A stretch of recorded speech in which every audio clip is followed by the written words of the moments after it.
వాక్యంలోనికి వెళ్దాం. ప్రకటన రాసిన గ్రంథము చివరి అధ్యాయము 22వ అధ్యాయము 14వ మాట నేను చదువుతున్నాను. దయచేసి పరిశుద్ధ గ్రంథాలు తెరిచి మీరందరూ చూడవలసిందిగా ఆ మాటను ప్రభు పెట్ట మీకు తెలియజేస్తా ఉన్నాను. ప్రకటన 22వ అధ్యాయం 14వ మాట, జీవవృక్షమునకు హక్కు గలవారై గుమ్మముల గుండా ఆ పట్టణములోనికి ప్రవేశించినట్లు తమ వస్త్రములను ఉదుకుకొనువారు ధన్యులు. Praise the lord. జీవవృక్షమునకు హక్కు గలవారై. దేవునికి స్తోత్రం కలుగునుగాక.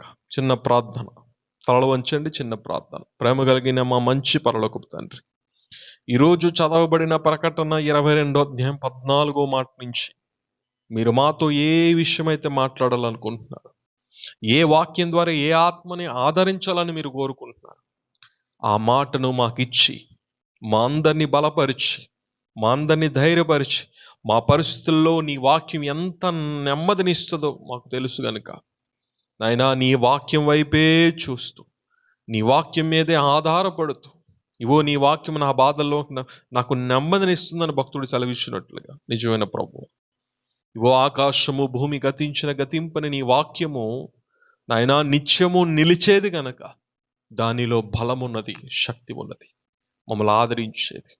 నీ మాటల ద్వారా మమ్మల్ని సంధించి బలపరచు. యేసు నామములో ప్రార్థిస్తున్నాము తండ్రి, ఆమేన్. అందరూ చెప్దాం ఆమేన్. హల్లెలూయా. ప్రియ దేవుని బిడ్డలారా, దైవ సంగమా, ఆలోచన చేయండి. ప్రకటన 22వ అధ్యాయం 14వ మాటలో జీవ వృక్షమునకు హక్కు గలవారై.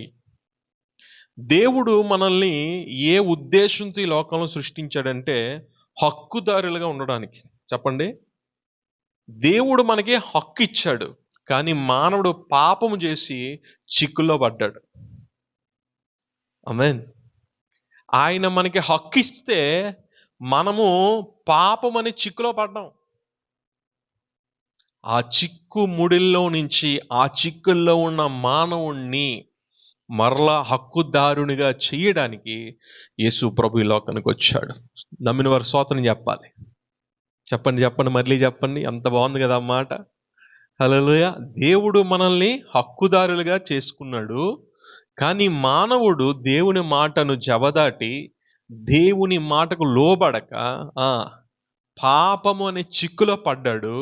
ఆ చిక్కుల్లో నుంచి బయటికి రాలేకపోతున్నాడని మనల్ని తల్లి గర్భమందే రూపించుకున్న దేవుడు ఆలోచన కలిగి తాను అద్వితీయ కుమారుడుగా ఈ లోకానికి వచ్చి మళ్ళీ ఏ హక్కునైతే మానవుడు కోల్పోయాడో ఆ హక్కుని పొందుకోవడం కోసం నా బిడ్డలో అర్హత కలిగిన వారిగా మారాలంటే నేను ఈ లోకానికి వెళ్ళాలి.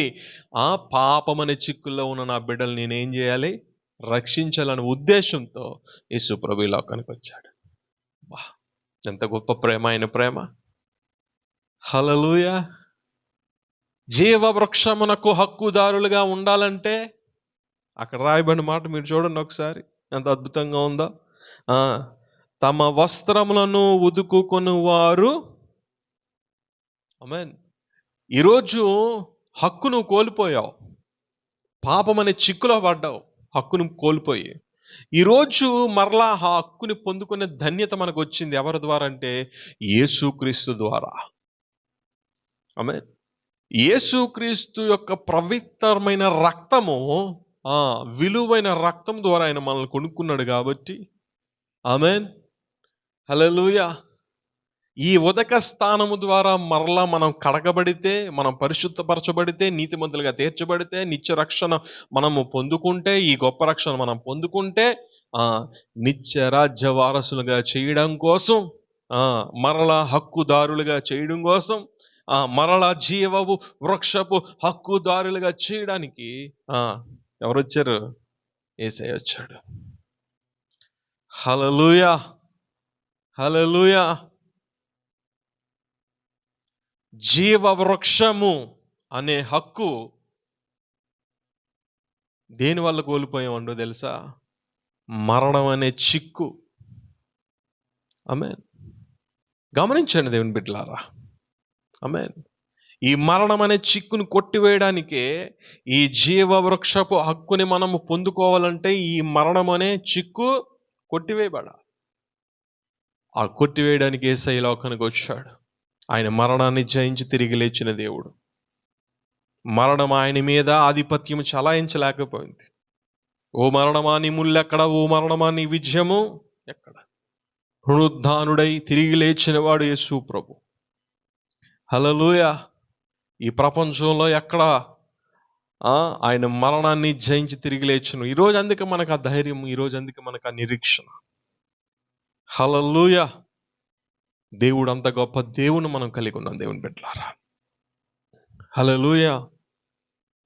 దేవుడు మనకి హక్కునిచ్చాడండి, కానీ పాపం చేసి మనం చిక్కుల్లో పడ్డాం. దేవుడు మనకు హక్కు ఇచ్చాడు. ఆ హక్కుని ఎలా కోల్పోయామంటే పాపం అనే చిక్కుల్లో మనం పడడం ద్వారా మనం హక్కును కోల్పోయాం. అందుకే ఏ హక్కునైతే మానవుడు కోల్పోయాడో ఆ హక్కుని మరలా నా బిడ్డలు పొందుకోవాలన్న ఉద్దేశంతో యేసు ప్రభు ఈ లోకానికి వచ్చి తన ప్రాణం పెట్టి, రక్తము కారునంతగా ప్రాణము పెట్టినంతగా మానవుణ్ణి ప్రేమించి, లోకాన్ని ప్రేమించి, తన అద్వితీయ కుమారుని ఈ లోకానికి పంపించి, ఆ కుమారుని ద్వారా మానవునికి రక్షణ ఇవ్వాలి, నా బిడ్డలు మళ్ళీ హక్కు పొందుకోవాలని ఈ పాపం అనే చిక్కులో నుంచి విడిపించడం కోసం యేసు ప్రభు ఈ లోకానికి వచ్చాడు. నమ్మిన వారి స్తోత్రం చెప్పాలి. హల్లెలూయా.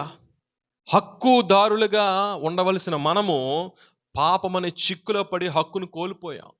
మరలా హక్కుని మనం పొందుకోవాలన్న ఉద్దేశంతోనే యేసు ప్రభు ఈ పాపమనే చిక్కు నుంచి మనల్ని విడిపించి తన బిడ్డలుగా చేసుకోవడానికి లోకానికి వచ్చాడు.